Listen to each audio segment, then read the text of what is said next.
Hello tout le monde, c'est Colépi pour No King Trading, j'espère que vous allez bien. On se retrouve pour la petite vidéo analyse de fin de semaine, donc au programme, comme d'habitude, les grosses capitalisations de Bitcoin et Ethereum.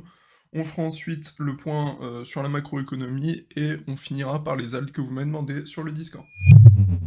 Alors, on va commencer directement par le Bitcoin. Donc, j'ai annoté quelque chose que j'avais pas annoté sur le graphique de lundi, à savoir l'expiration du 27 mai, donc la semaine prochaine, vendredi prochain.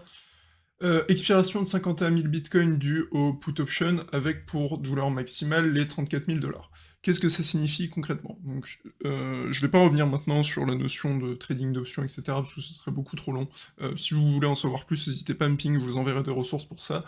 Mais ce qu'il faut comprendre, c'est que 51 000 bitcoins seront libérés des options, et ces 51 000 bitcoins, donc ils auront pour douleur maximale les 34 000 $, ce qui signifie que c'est ici où il y aura le plus de perdants sur le trading d'options.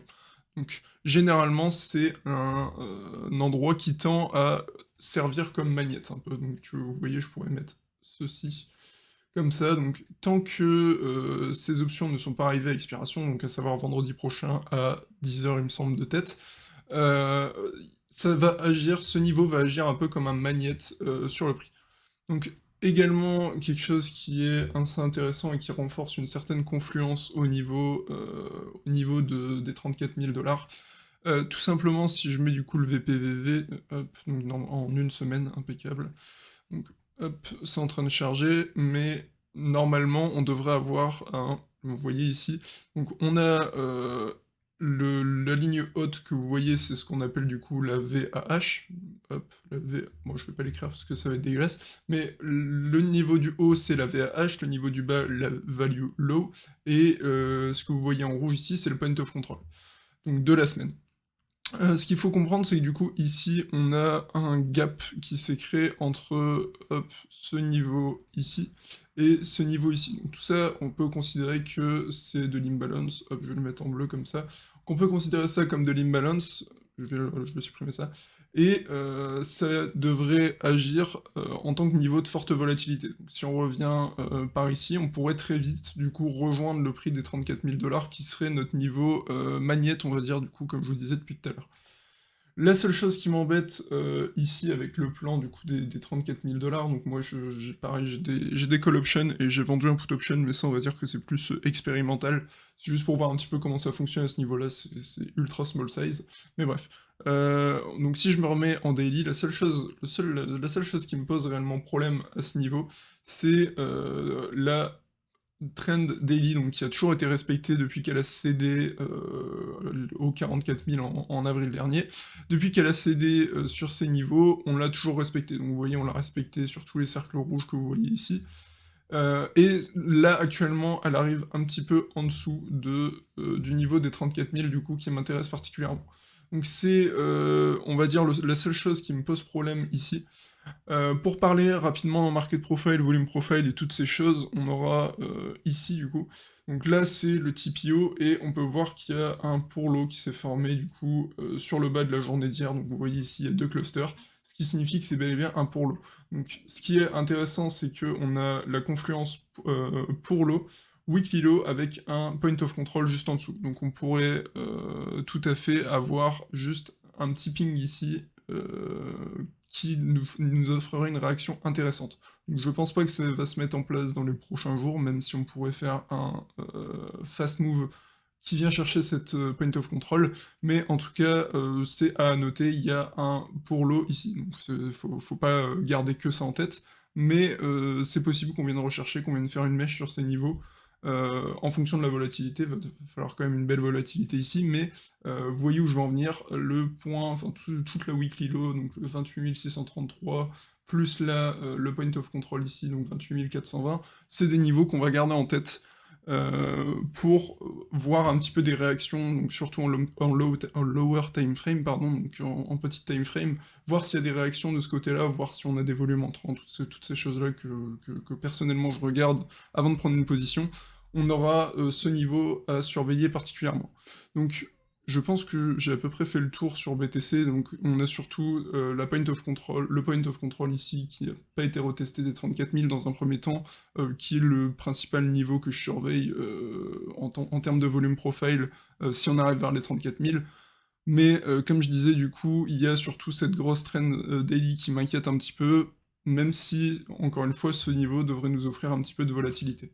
Donc c'est tout à fait possible qu'on vienne sur les niveaux des 34 000, donc la semaine prochaine, ça sera l'expiration du coup 27 mai. Vous pouvez la noter, je vous recommande même de la noter sur votre graphique et de prendre en compte que ça devrait agir comme un magnète d'ici là. Donc, on va maintenant passer sur Ethereum. Toujours prendre en compte, évidemment, quand vous tradez Ethereum, que vous tradez du BTC avec un petit levier. C'est un BTC avec un delta plus élevé, l'Ethereum, et les alts, c'est le BTC, mais avec un delta encore plus élevé. C'est un BTC avec un levier 5, les alts, pour faire simple. Donc, évidemment, quand je vais parler de la suite là, de Ethereum et des alts, prenez en compte que tout scénario se met en place avec le BTC. Donc, si BTC revient sur les 34 000, pour moi, on aura un niveau intéressant sur Ethereum, ce serait celui des 2400. Donc les 2400 pourraient réagir dans le sens où c'est un niveau qu'on a longuement travaillé, et également on a du coup la trend qui a également toujours été respectée, hein. Je pourrais vous tracer les petits cercles comme j'ai tracé sur BTC auparavant. Cette trend daily, elle a toujours été respectée, et on va prendre en compte qu'elle sera très probablement respectée également si on revient du coup sur les 2400. Donc je pense que c'est totalement faisable dans l'optique où BTC revient chercher les 34 000, qu'on rejoigne des niveaux comme 2300, 2400. C'est en tout cas le gros niveau actuellement, donc on a une belle confiance, on a du volume sur ces niveaux, et ça devrait être un niveau qui réagit si on vient le rechercher. Donc je pense que j'ai à peu près fait le tour du côté de ETH-USDT, on va passer rapidement sur ETH-BTC. Donc on a une belle réaction, donc je vous avais dit, pour reprendre un petit peu depuis le début, je vais supprimer ça. Pour reprendre un petit peu depuis le début, on a toujours, donc depuis du coup les TD, enfin depuis début d'année 2021, on a toujours réussi à marquer des creux plus hauts que les précédents sur Ethereum. Sur Ethereum contre BTC, pardon. Donc c'est intéressant de repérer ça, dans le sens où normalement les niveaux 66 000, 65 000 doivent être défendus sur Ethereum pour essayer de conserver cette dynamique haussière, du moins contre le BTC.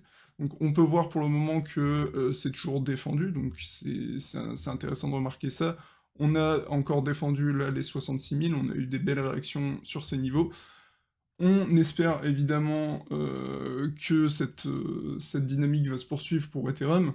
Dans le cas où on vient chercher en dessous de ce niveau, ça commence à sentir le roussi.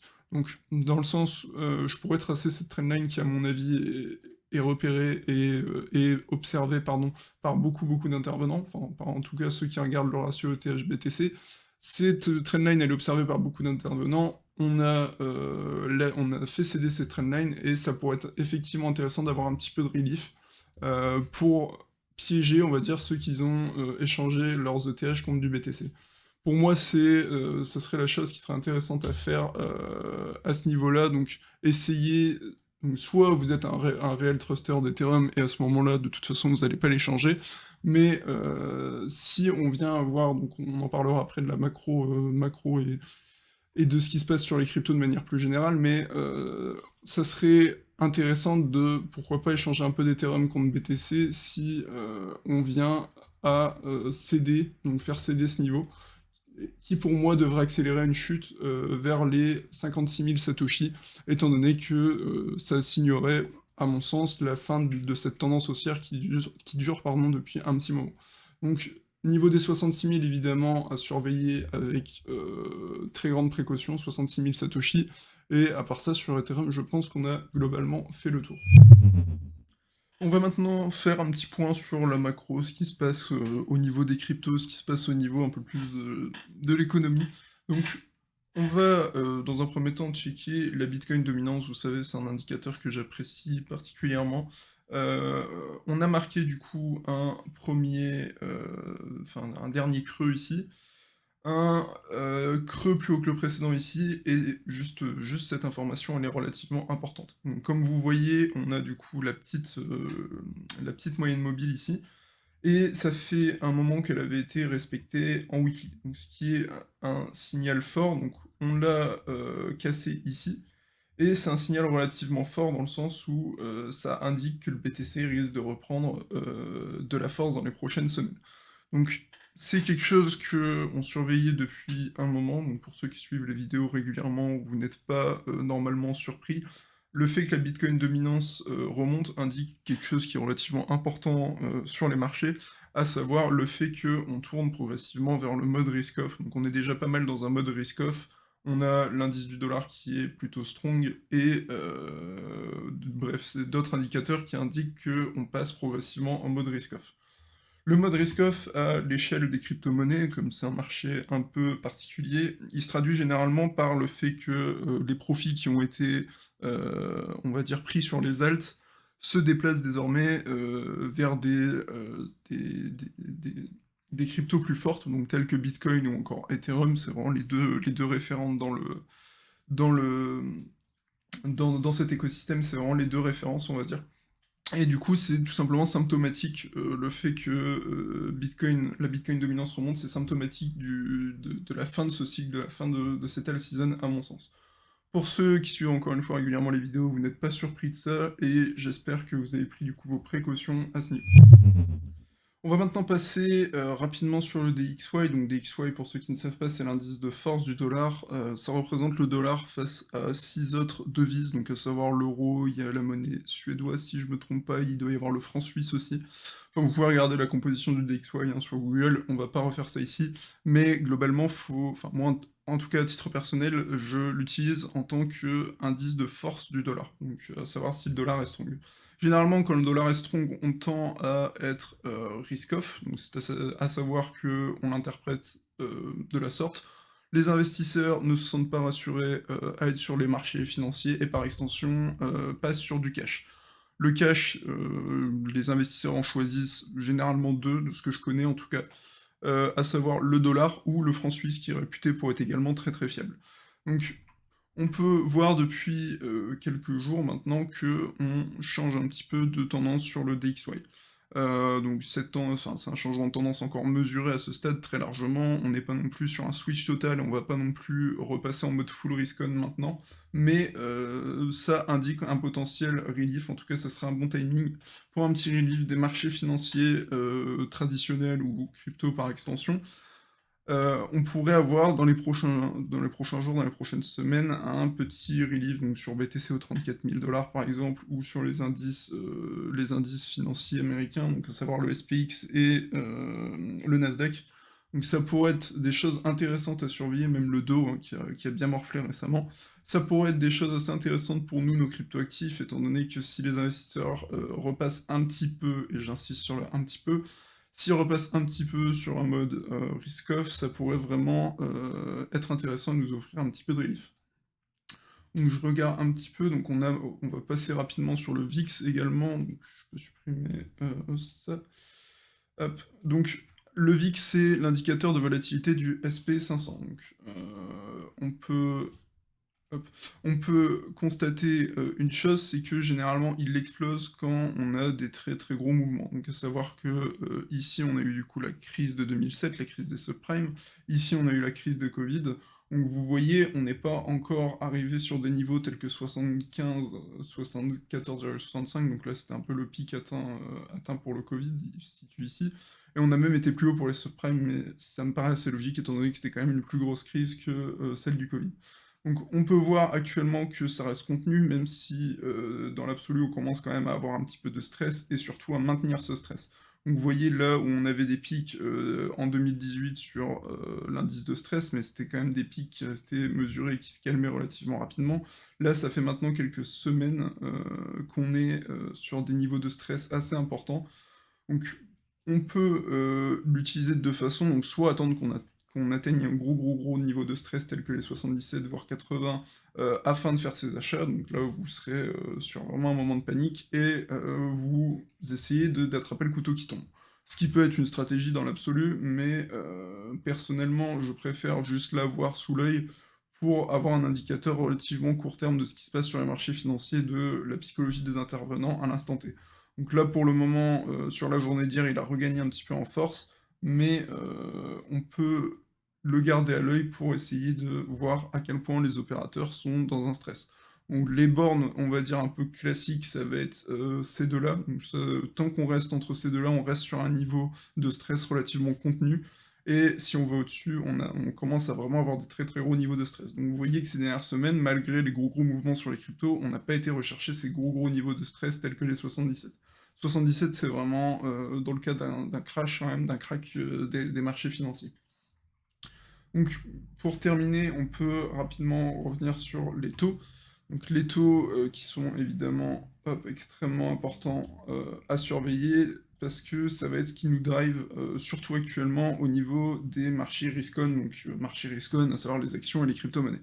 Donc pour le moment, on a eu, évidemment un rejet sur les 3,25, donc ce qui n'est pas étonnant, parce qu'étant donné que les 3,25 c'était notre dernier niveau très important qu'on a atteint en 2018, donc c'est vraiment un gros, gros niveau à passer les 3,25 et après on commencera à checker du côté des 5. Donc tant que cet indice il est, totalement haussier comme on voit actuellement, hein, il est haussier depuis un petit moment et tant qu'il atteint des niveaux, dangereux, donc à savoir on va dire qu'au-dessus de 3%, on est sur des niveaux dangereux pour les marchés dits risk-on.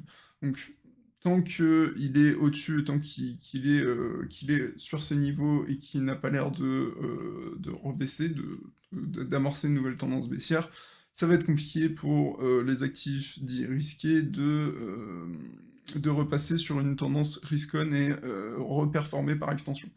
Donc toujours garder à l'œil cet indice, encore plus en ce moment, j'insiste vraiment là-dessus, gardez toujours à l'œil et à noter les points que je vous ai, marqués là, donc à savoir les 2,50, les 2,75 et les 3,25. C'est les niveaux importants pour le moment et ensuite on commencera à checker, les 5% et les 6%. Donc là on est vraiment sur des cas extrêmes, mais en tout cas ça reste une possibilité qu'il ne faut pas écarter et je pense que j'ai à peu près fait le tour. Question macro, on peut peut-être passer rapidement sur le SP500, donc SP500 futur, pas grand-chose de plus à ajouter dans le sens où on avait réussi à passer cette trend H4, mais on a toujours du coup il me semble que c'est la MA200. Donc MA200 qui bloque et qui rejette à chaque fois, donc qui empêche un plus gros mouvement haussier. Donc en daily, on pourrait observer la même chose du coup que sur le BTC, à savoir que depuis que ces moyennes mobiles ont cédé du coup en avril, donc comme sur le BTC, on est bloqué en dessous de ces dernières. Donc c'est pour ça qu'elles sont particulièrement importantes à repérer. On évite évidemment de long si le SP500 est dans ce nuage de moyenne mobile, tout simplement.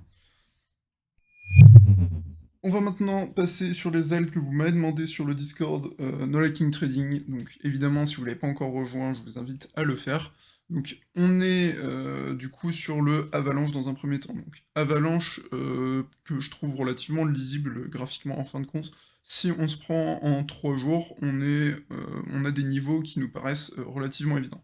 Donc dans un premier temps, on a ce qu'on appelle range high, donc le haut du range qu'on avait établi en été 2021, enfin début d'année 2021, premier semestre 2021, ce sera plus correct. Donc pour moi, ça serait un point qui serait extrêmement intéressant pour prendre des profits. Donc si vous êtes rentré long sur tous ces niveaux, ça peut être extrêmement intéressant de prendre ces profits sur les du coup 39-25. Donc 39-25 dans un premier temps, et donc il va nous falloir un petit relief du BTC pour atteindre ces niveaux, certes, mais en tout cas ça peut être intéressant. Dans un second temps, on aura du coup ce niveau, évidemment, résistance psychologique, donc les 50 $, plus résistance qui nous a été utilisée ici et ici. Donc pour moi, c'est vraiment les deux points qui sont à noter sur Avalanche, donc ce qui paraît plutôt logique, parce qu'au final, le point qu'on est venu chercher, c'était le bas du range qu'on avait établi au premier semestre 2021, et le point à aller chercher, c'est le haut du range qu'on avait établi au premier semestre 2021. Donc au final, c'est relativement cohérent, on revient dans un range, il ne faut pas chercher beaucoup plus loin. Prendre ses profits et passer à break-even, ici, ça me paraît extrêmement pertinent, et dans un second temps, on aura les 50 $ qui me paraissent relativement pertinents. Hop. Je vais passer maintenant sur Avalanche BTC, même si je pense qu'il n'y a pas grand-chose de plus à dire. Hop. Donc, on a eu un mouvement précipité, on va dire, sur le AVAX USDT. Donc, On a, dans un premier temps, ce niveau ici qui pourrait être pertinent, on a déjà buté 2 fois dessus et ensuite ce sera du coup cette Must Hold Zone qui a été parfaitement retestée, hein, c'était relativement propre ce qui s'est passé. Le point pivot très, très clair, c'est vraiment celui des, 17 000 satoshi, 16 940 pour être précis. C'est notre plus gros point pivot actuellement. Ensuite, on aura du coup, pour moi, ce niveau, donc qui a servi comme résistance en daily et comme support en daily également. On l'a retesté, donc c'est relativement propre et je pense que on pourrait également dupliquer et hop, prendre ici qui a servi en tant que résistance daily et support daily également. Donc c'est les 2 niveaux qui, vont intéresser principalement sur AVAX, on va dire à plus court terme, mais dans une logique un peu plus, conservatrice les 14 000 satoshi, les 16 000 satoshi et les 17 000 satoshi. Bref, tous ces niveaux-là me paraissent très pertinents pour prendre des profits, à commencer par celui-là. Donc si vous voulez essayer de jouer contre le BTC une surperformance d'Avalanche, ça serait ces niveaux qui me permettraient de réaliser une prise de profit. Après, encore une fois, c'est difficile pour moi de vous recommander à l'achat des alts dans un contexte tel que celui qu'on aborde actuellement. Il n'y a pas beaucoup d'alts qui paraissent très très belles et pas beaucoup d'alts qui paraissent en capacité de surperformer le BTC, et c'est pour ça que j'ai du mal à vraiment être bullish à leur sujet. Ce qu'il faut vraiment essayer, c'est des trades tactiques. C'est très très dur, tant qu'il n'y a pas un changement de contexte, de revenir massivement sur les alts. On peut essayer d'accumuler plus de plus de satoshi avec ce genre de mouvement. Donc si on a ce genre de mouvement, ça peut être très très intéressant. Mais personnellement, je m'y risque pas, je me concentre sur ETH et BTC. C'est vraiment ce qui m'intéresse le plus en ce moment. On va maintenant passer au Solana, donc, qui intéresse également particulièrement sur le Discord. Donc pour moi c'est pareil, on est dans un graphique relativement lisible. Donc on avait l'été dernier du coup eu cette période de creux, et on est venu au final tester le milieu de ce range de cette période de creux, donc à savoir les 40 $ qui sont arrivés de manière relativement propre. Donc on a été jusqu'au 37,69 pour être précis. Donc on a eu un premier relief qui est venu chercher au final le premier ATH qu'avait fait Solana, donc qui me paraissait être une résistance logique. Ce range, je l'ai tracé depuis un très long moment, et normalement, si vous avez à noter, ça paraissait pardon, être un endroit relativement pertinent pour prendre des profits. Dans la logique où BTC superforme un petit peu et nous offre un petit relief, le deuxième niveau qui me paraîtrait pertinent, ce serait à partir de 70 $. Donc je mets ça entre grosses parenthèses, étant donné que ça me paraît déjà un niveau extrêmement lointain. Je dis pas que c'est impossible, mais je dis que ça me paraîtrait être un niveau lointain pour aller chercher ses profits. Pour moi, le petit play à faire, il était entre ce range et le haut de ce range, enfin le milieu du range et le haut de ce range. Mais dans l'immédiat, passer à l'achat sur sol, ça me paraît très tricky, bien que pas impossible en tant si BTC superforme et nous offre un relief jusqu'au 34K. Donc je pense que j'ai à peu près fini du côté de l'USDT. Concernant le BTC, hop, concernant le BTC, le Solana contre BTC, ça me paraît hop, être relativement clair aussi. Donc on a ce niveau qui me paraît très pertinent pour commencer à prendre ses profits si on le rejoint. Ça devrait être le niveau qu'on rejoindra et qui sera répliqué sur les niveaux vus précédemment contre le dollar. Les 20 300, les 20 000 Satoshi, on va dire de manière plus pragmatique, ça me paraîtrait être l'endroit pertinent pour reprendre des profits sur Solana. Donc à savoir que les niveaux que je vous ai décrits sur Solana ou Avax, je vous les ai donnés en tant que niveau de prise de profit, mais si vous êtes à l'aise avec ça, ça serait également des très très bons niveaux pour shorter. Donc je recommande pas de shorter si vous connaissez mal ou si vous débutez. Cependant, si vous êtes à l'aise avec ça, ça pourrait être des très très niveaux où acheter des put options ou shorter le marché si vous êtes à l'aise avec ça, encore une fois. Voilà pour aujourd'hui l'équipe, j'espère que ça vous aura aidé, j'espère que ça vous aura plu. Si c'est le cas, comme d'habitude, n'oubliez pas le pouce bleu, l'abonnement, c'est hyper important pour nous soutenir. Je vous invite également à rejoindre le Discord de la King Trading, dont vous trouverez le lien dans la description.